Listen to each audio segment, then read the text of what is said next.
What's going on YouTube? Today we're going to take a look at the 150-gallon Predator tank. This is changed from the original 40-gallon Predator tank. Everything in that setup has been pushed on over and set up in this tank ever since some catastrophic events. Seems how they've been pretty plentiful this year so far in the fish apartments. So let's take a look at the tank with the main light off. We have two of the dome lamps on right now to catch some of the more of the elusive fish that like to poke out. You have an electric blue Jack Dempsey sitting about 6.5 inches long. Despite his large size, he doesn't like to be out in the open very often, so this is his new little cubby hole. I sold this fish about 3 years ago. It has now been brought back to the new pet shop I'm currently working at, and it is now inside my tank. So I've seen this fish before, but I haven't seen it in years. I also have an unidentified Pleco that was picked up. I'm not quite sure what to expect. It kind of looks like a common, but the spotting and the coloring just isn't the same, and it doesn't grow nearly as fast. So at about 2 to 2.25 inches, I'd say, hopefully he'll double in size soon enough.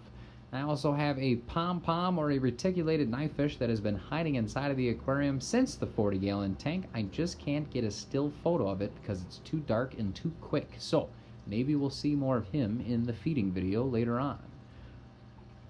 We also have a pair of Salvini cichlids. These guys are new to the 150-gallon tank. They have paired off and laid twice with both infertile clutches of eggs. So hopefully the third time around we'll see some fertile eggs, but despite their breeding activity, they don't seem to pester too many of the other fish in the setup. The male does fight pretty often with the blue Acara male, but that also explains his dislocated jaw there. I guess you get what you had coming to you. So either way, beautiful yellow, blue, and pink colorations on these fish. They're a really nice addition to the tank and just cool to see hang out. So speaking of cool things hanging out, the Florida gar and the marbled gar, Gary, the pike cherison. Gary is not a true gar compared to the Florida gar, but we'll pick up on him later on. You got Larry, where Gary and Larry are both tank mates at some point in a previous setup where a customer of mine just couldn't deal with them in his tank because they were getting too nippy. So now they're in a 150-gallon tank. Of course, Larry, the leopard bushfish, doesn't like to stay in the camera view other than just blur it up for me. So there was him for a couple of seconds there. So still cool to be able to have in there. The Rhino Pleco has been in the tank since the 40-gallon tank. This is a female. She's probably sitting about 4 inches long. I think I got her at about 2. So cool addition for Plecos. I just need some more colorful Plecos would be a good idea, I suppose. The Odeo pike, also from the 40-gallon tank, has grown probably about, I'd say, about 6 inches now at this point. There's the tigerfish zooming past. The Odeo pike seems to be a female. I have seen a male in the area at about 10 inches long with a lot more vibrant yellows and reds in the fins. So you definitely don't see that as much on this one, but even still a very cool predator to watch in the tank.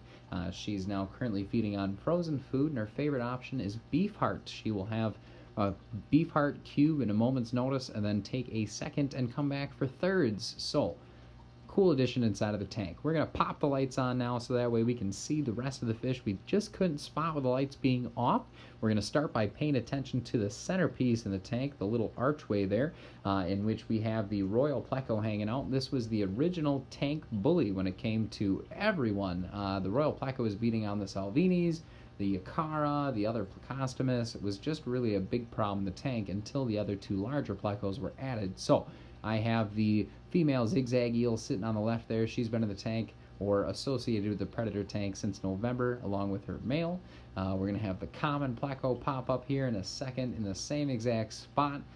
He is only here to keep the peace and help make sure things are staying civil, but nonetheless, he's just cool to watch come out from back in the rock work where you didn't expect such a big fish to fit. So you also have the is it the tiger? It's the tiger Pleco. The tiger Pleco, who is also getting beat on pretty good by the Royal Pleco, now seems to be a bit more calm and at peace. So that was the whole goal. You got Gary, the marble gar, once again with that beak that he's got on the front. Not a true gar face to him. These guys are still a very cool and very fast predator. They will eat anything they can fit in their mouth, and you will see them grow to be about 10 to 12 inches. So I have an L091 Pleco hiding towards the top of the tank in his favorite spot, but That's pretty much everything that wanted to be out for this video. So we will do a feeding video very soon. I'll probably hop on recording that right now, actually, after this video is posted. We will see whatever else is hiding inside of the tank setup behind the rock work and go from there. But still a good looking setup that has plenty of work to it. I hope you guys enjoyed this video. Like, comment, and subscribe as always. Stay tuned for the next video update where we do the feeding video.